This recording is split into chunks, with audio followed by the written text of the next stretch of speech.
unless they decide to recut a deal with him. And if they don't, you're on that deal. You're on an $18.4 million deal.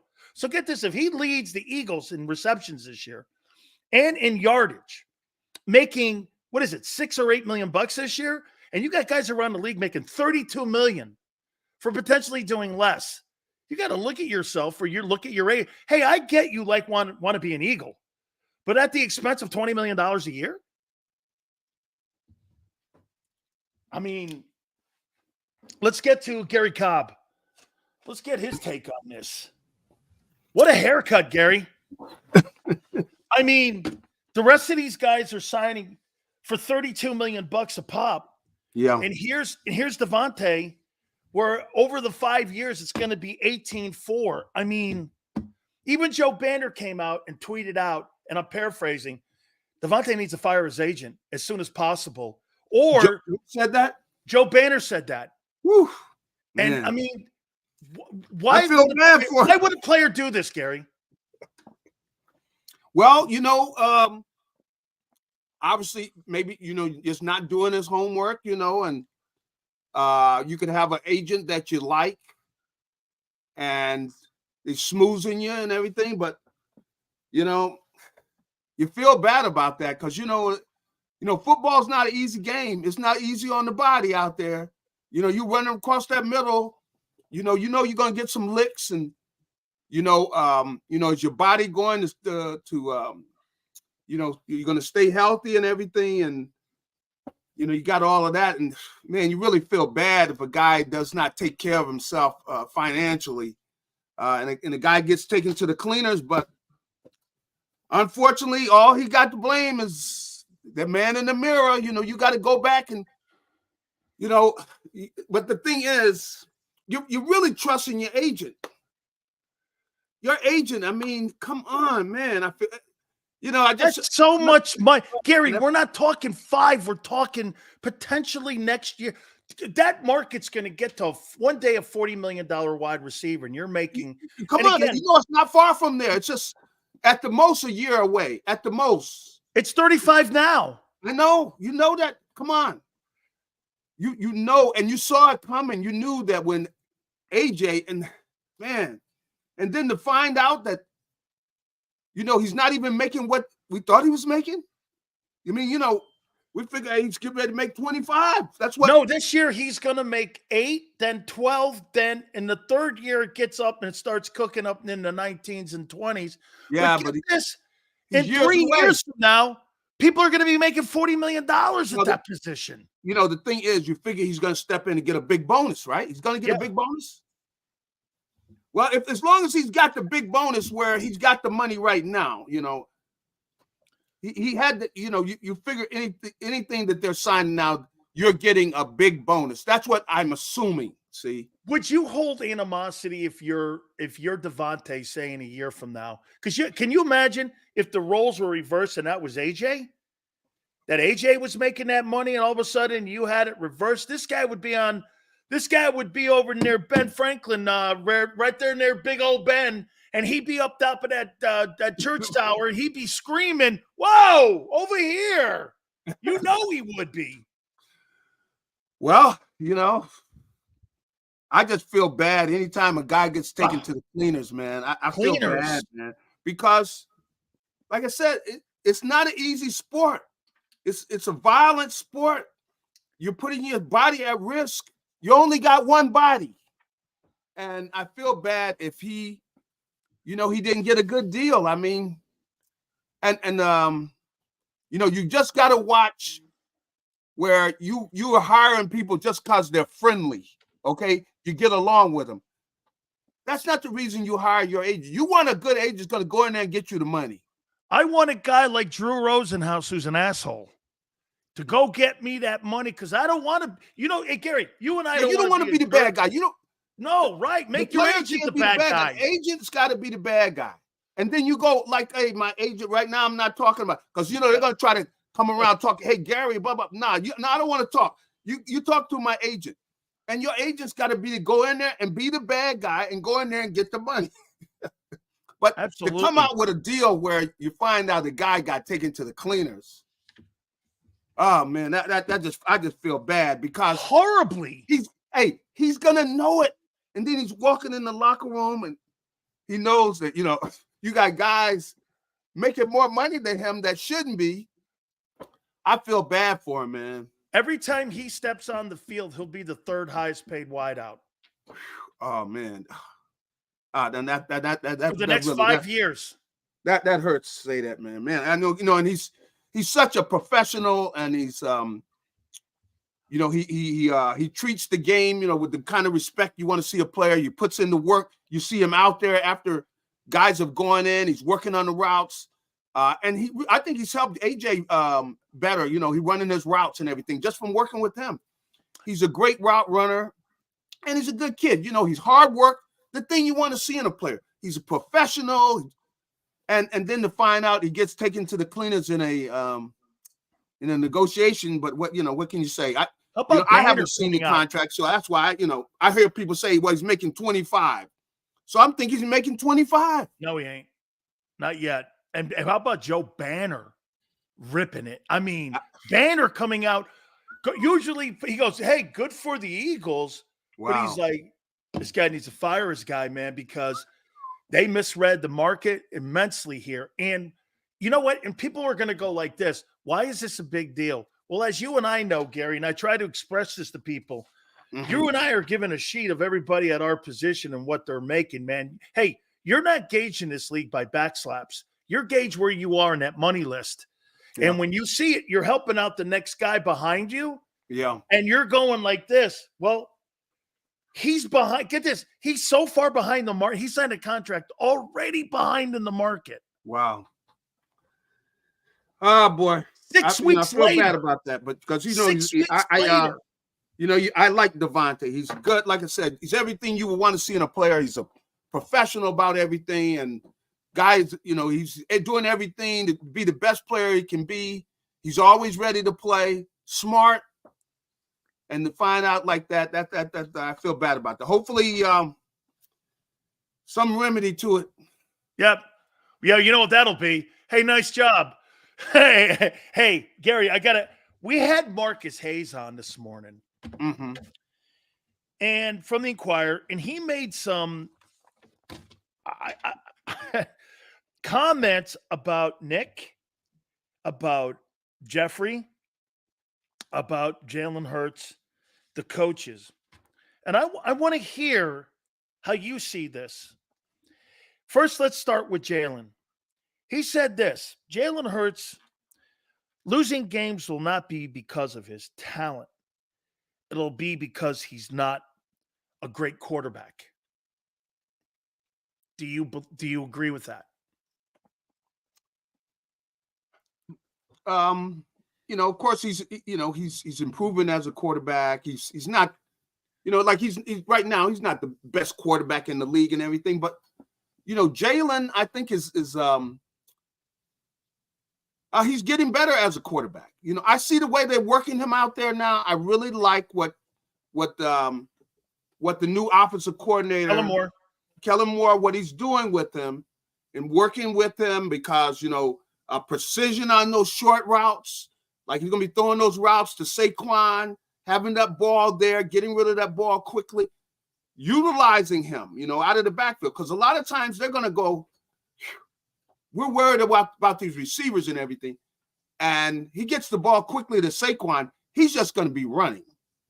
And that linebacker, whoever's got him, he's not going to catch him. So they're going to be able to take advantage of that. I think, Jaylen's getting better and everything. I'm not going to say he's the best quarterback in the league, but he's an outstanding quarterback. So you see him and the progression going here. Marcus expanded that by saying, one of the issues that they had a year ago, he thinks that Brian Johnson didn't get a fair shake because just like in the Seattle game, when asked the question, those guys improv'd. And according to Marcus, he believes that the majority of the second half of the season, that the players were going off the reservation, that they would put a game plan together, and Hurts and the receivers would contradict the game plan, change the plays. And that was on numerous situations that was out there. And they never gave Brian Johnson a chance. And to that point here too, Gary, I mean, Devonta had a career year. AJ had a career year. The running back had a career year. The only guy in the huddle that didn't have a career year was the quarterback. I mean, do you think there's any truth to that? I think at times, yeah, they give them the freedom to improvise. I think that, but it didn't seem like they made a good adjustments against the blitz. Come on. I mean, you know. Isn't that the quarterback, though? Well, no. I mean, okay.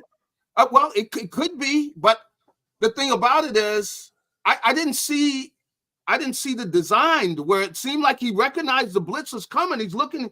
You could see he's reacting. But I didn't see adjustment in the game plan. Where what are we doing? You know, we got guys breaking off their routes that I can get the ball to them. It looked like numerous times where they're running their routes. There's no adjustment. You know, so I can't blame that on Jaylen when there's no. I don't see an adjustment in the routes, and nobody's open, and he's running for his life. You know, and to me, that's the design of the offense. I could not blame that on the quarterback. So I can't say that's Jaylen. Normally in the good offenses, you see an adjustment. When they spot blitz, and I saw where they recognized the guy's coming. He's pointing at this guy's coming. And he was stopping, he was going, the guy's coming. Okay, the guy comes, nobody's breaking off their routes. I'm going like, well, if that's the case, then you're going to go to the sideline and go, hey, guys, we got to break that route off for him. I didn't see that in their offense. It seemed like they did not adjust to blitzes, and I couldn't put that on Jaylen. That was the offense. How about this, too, Gary? He insinuated that Nick Sirianni endorses insubordination. And what I mean by that is that when you put a game plan together, and you don't follow the game plan and you're changing the play. See, I think there's got to be a balance there to this too. That the players are just out there not following the script that Brian and some of the players were putting together, or the coaches were putting together for these guys. And that was more, he thought, on the players, the nuclear meltdown at the end of the year, than it was what the game plan of the coaches was. Is there a little of both, or do you subscribe to that? Because here was Nick. Nick didn't do anything. He didn't hold anybody accountable. He started lying about something in Seattle that was an infamous tale about some sort of incompletion that they were looking for. I mean, I don't think he was maliciously trying to lie, but I think he was trying to cover for his guys. But why go to those extent without just saying our players can't get off the reservation here? I mean, tell me, because again, this is Marcus's take, and I'm just curious. I know. Yeah, he's covered the team for 4 decades. Now I could understand, because see, a lot of times when things happen, somebody could come in and pretty much paint it the way they want to paint it. Yeah, and absolutely. I shouldn't even say that. I should say they come in, and one person tells you this, another person tells you that. I mean, that guys see it in different ways. Like a guy could be doing something that he thinks is helping the team and it's hurting the team. That means players, coaches, everybody. Somebody could have their best interests of the team at heart, but what they're doing is hurting the team. And you really don't find that out until after it's over, see? So that's why when you come in on these situations and the team has gone south and everything, everybody's got their opinion about what happened. And it's different. There are different opinions about we did this, but where at times a guy could be breaking off a route, he thinks he's helping, and the quarterback throws an interception. He go, "Hey, man." Well, one guy saw one thing, one guy saw another. Well, who do you blame? Who's at fault? The guy thought he was helping out the quarterback. He finds out he's not. So that's where when you get into this, and from having played in the league and all that. Everybody's got a position. Like on defense, where did that run? The run that the guy took off for 50 yards, where did it break at? Well, when you're on the bus on the way, going to getting on the airplane, you find 20 places where that guy broke. Hey, that wasn't my issue, man. I set the edge. I aimed them back towards the pursuit, man. I did my job. Hey, that's why, you could have somebody in, like a police officer going to the crime scene. What really happened?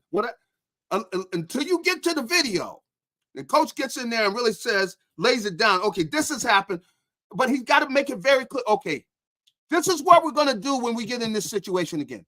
Such and such, don't you do this. Don't ever do this. I want you to do this. The quarterback is going to make the call. Whatever. You got to get that very clear. And because some guys will try to help and they could end up hurting. And so I don't know all what Marcus said, but I know the way things went south, there were a lot of people weren't happy in the locker room after the game. I'll go in there. You see guys weren't happy, and some of them wanted, they just had to put tape on their mouth. They're ready to say. But it's hard to say, well, what really did happen? And I guess, whatever Nick told Jeffrey Lurie and them, obviously they didn't like it. No, I mean, they didn't buy it. He was doing a good job because he really took more of the blame than anybody. I mean, because he's the one that kind of got whacked where he's not really running the offense anymore. No, I mean, all those guys, even Desai, who had game planned against Tua and Mahomes and those guys, they all got thrown on the sword for all this thing here. A couple last questions here for you, Gary. Now, Marcus went on with, this guy was just cutting and slashing today here. I mean, he looked at.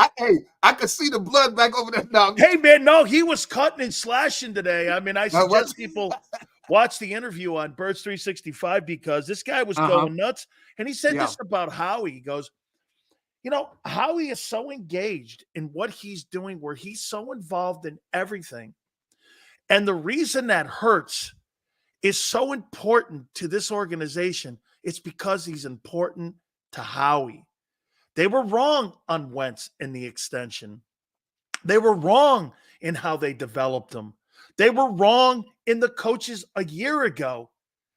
Gary, did he not get killed the first 2 years that Hurts was on the roster, that they took a quarterback in the second round at that position? Nobody liked that pick because they were like, why would you waste a second rounder? You got Wentz. So he's now taking victory laps on this. Mm-hmm. This thing's got to work, doesn't it? Or this is solely a reflection on him because, he regressed a year ago. But the thing is, this is the way the NFL is. You are married to your quarterback. Oh, yeah. Right on. You give him $50 million a year. You're married to your quarterback. And so that's not a stretch to see that. And you do have to give Howie credit in that he went out, and the Eagles preach this, which is we invest in the quarterback position. Meaning we're going to try to keep that position stocked. And they talk about that's what they believe in. And really, how important is it? You can't have too many good quarterbacks, really. You can't, even though, you can only play one at a time. So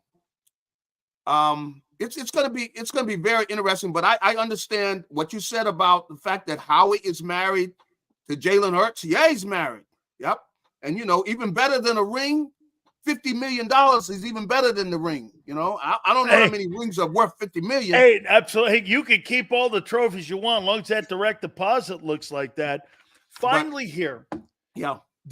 You tell me, this was the ultimate shot, I thought, by a guy who's got a key fob, who's allowed to cover the team, who works for the Inquirer. Gary, I can't believe this guy is still allowed Bob Lang. I can't believe it when he said this. I don't know why everyone, gives Howie Roseman all the credit here for this 2017. I'm paraphrasing a little for them winning the Super Bowl. Joe Banner set the organization up. It was Joe Banner who put how you did contracts. It was Joe Banner who did all this. And for Howie to be taking victory laps, it wasn't Howie that built the 17 team.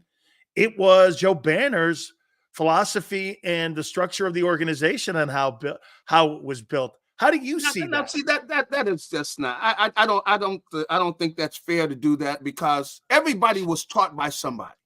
Okay. Now, does Joe Banner deserve some of it? Yeah, I mean, Joe Banner helped him. But did Joe Banner go out and make the calls? He'd do this and do that? No, Joe Banner wasn't there to do all of that. No. So you got to give Howie credit. Do you go back and say, Joe taught him some things? Yes. Yes. But to go and say that, that's just like a quarterback wins the Super Bowl. But you know who deserved the credit? The quarterback that used to be here because he learned underneath him. Now, come on. You can't do that. That is a cheap to do that. Come on. You think that's a cheap shot? You think that's a cheap shot? Because the guy was the GM. Come on. He made most of the decisions, the people they brought in. Now, did he learn things from Joe Banner? He'd be a fool not to learn from Joe Banner. And come on. So you're going to take a guy's credit away from him and say, well, the guy that deserved the credit is Joe Banner. Now, come on. That's not. Come on. You can't do that. I mean, if you could do that, come on. Everybody learned from somebody. Come on. How about this one too? I got to sneak one last one in. He goes like the since the 17th. I love that, Gary. Since the Super Bowl. Okay, you've had a 4-win season. You've made the playoffs, sure. But he's like this. He goes, 4 of the last 6 years have been, okay, you make the playoffs. Well, that's your job to make the playoffs. At the end of the day, he looks at it like underachieved since the Super Bowl 4 of the last 6 years. Do you see it that way? Nobody thought they were going to go to that Super Bowl they went to now. Come on. Nobody thought they were going to go to that Super Bowl. Okay. They went to the Super Bowl. Okay. They've been to the playoffs. You can't come in and go, okay, well, so what? You're going to just brush off the Super Bowl. That was lucky or whatever. Come on. You can't do that. You can't do that. You got to give people credit for what they do. So you just basically look at, the trip to the Super Bowl was like, that was an accident. That was a mistake. Somebody slipped on a banana peel. What? Come on, man. You got to give them credit. You can take shots at people, but if they make accomplishments, you got to give the guy credit. He was the GM. Come on, and it wasn't like he was a GM just overnight. He's been in the position for quite a while. Come on. He also thinks that Jalen Carter's a bust. And times you can get up and you're so close to somebody to where when they do something, you don't want to give them credit because you see their failings. Well, if they went to the Super Bowl, look at all the other guys that did worse. They're sitting in the Super Bowl and came close to winning too. It came very close to winning the game. I completely get it. He also said Jalen Carter's a bust.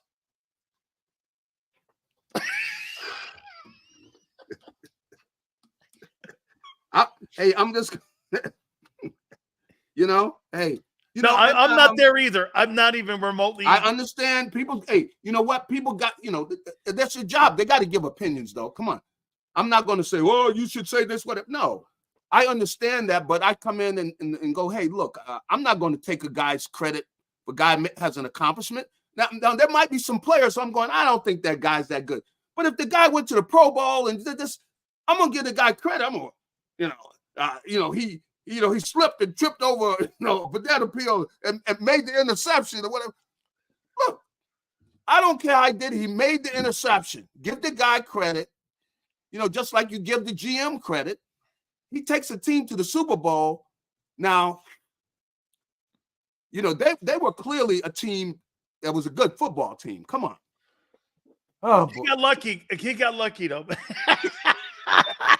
That's rough, man. I'll tell you something. Hey, I'm not with him on Jalen Carter. I go, man, I see the opposite. I saw a lot of good things in Jalen Carter. I see great things in him too. I don't see I'm looking at the kid Jordan Davis and him. I'm going, Jalen Carter, man. Come on. Yeah. The kid away shows me I see the quickness, what you need inside there, and the athletic ability you see inside where there's certain things he did right away. You can't teach a guy that. No. He's got his hand placement, the way he plays the three, the way he moves, the penetration he gets, knocking guards off too on the plane. He does so many great things. Did they run out of gas? Gary, you and I know, man, week 12, 13, usually that's how many college games you play. For a guy who's rotated so much at Georgia, that's going to be a common. You see that everywhere when it comes to college kids. So anyway, Gary, great stuff. Now, if he said it about Davis, Davis, he got some stuff to prove. Oh, yeah, he does. He's got to step into the light this year. Yeah. But I think them putting him on that nose, let's give him I'm going to give him a reprieve here a little bit and see what he does on that nose, because if he can live up on that nose and he can stop the run for them, I think it's going to we'll see what happens. I think he's Vince Carter. I mean, I think he's Vince Wilfork, something like that. I don't think he's going to be Fletcher Cox. Hey, Vince Wilfork will work. Hey, that's 3 Super Bowls. Vince Wilfork, that's okay. Vince Wilfork, we're cool with that. Yeah, no, that's what I said when they drafted him. I'm cool with that. Gary, thank you, brother. Hey, have a good one. Gary Cobb, Fox 29. Make sure you check it out. Yeah, no, man, I'm good with that. If he ends up being Vince Wilfork, we're good with it. Jalen Carter's good, but don't act like Pro Bowl. Hey, DFW, this is where I'm going to have to fight back at you. Hey, I know, man. You know what shitty DT play looks like right now with Lazy Smith. Is that his name? Lazy Smith? Hey, DFW, Lazy Smith. What happened to Lazy Smith, dude? Sills, you pissed because that makes your take wrong? How can my take be wrong? Hold on for a second. What are you saying my take's wrong? They weren't my takes. Seals, you pissed because that makes your takes wrong, clowning at you saying we won't pay these receivers instead of admitting he was wrong. You're not paying him that yet. He's making chicken shit money for 2 years. Big Marshall. He's making $6 million this year. He's making 12 next year. He ain't making $25 million. The other big-time wideouts are. They're making 30. Your guy's making peanuts. Get this. The kicker on the team, what's his name? What's the kicker's name? He makes 3, 4.5. He's going to make the same money that Devonta makes.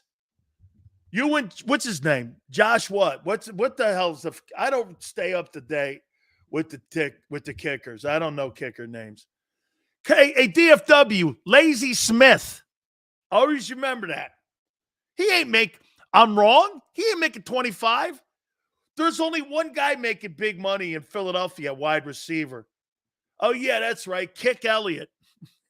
He makes as much as Devonta. Boy, I'll tell you what, man. Wow, poor Devonta Smith. Son, I feel for you, man. You must not have had your thinking cap on that day. Woo! Oh, my God. Holy shit, man. Ben, you didn't even need to go to the barber for that one. You just went in your backyard and got the hedge trimmer out. They cut Devontae's head and his hair with the weed eater. They cut his head with the weed eater. Weed eater. Hey, get the yell. So wait a minute here. Let's take a look at this. Let's take a look at what's going on right now. So let's see. Tyreek. No, we do this. Jefferson makes 35. AJ makes 32 annually. Brown makes 31. Adams makes 30. Cup 8. Hill makes 30. 8. Devontae makes 6. 6. So this year, let me see here. AJ's going to make 32 million. He's going to make 32 million. And Devontae's going to make 6. How come the pay scale went down for Smith? Wait till CD signs. That'll be 34, 35. In a matter of 6 weeks.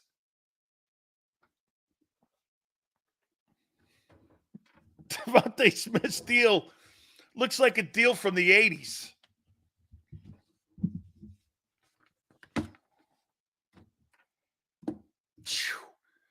They're gonna do him right. They just signed a contract 6 weeks ago. Yale? When are they gonna do that? Year 3? So wait a minute. Yale says they're gonna fix that. So they'll fix it in 3 years, right? 2 years. So the Eagles are gonna up him because why? They're good folk.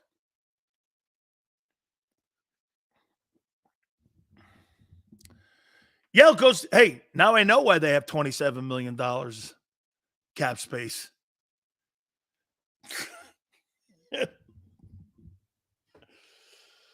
Too bad they didn't spend it on defense.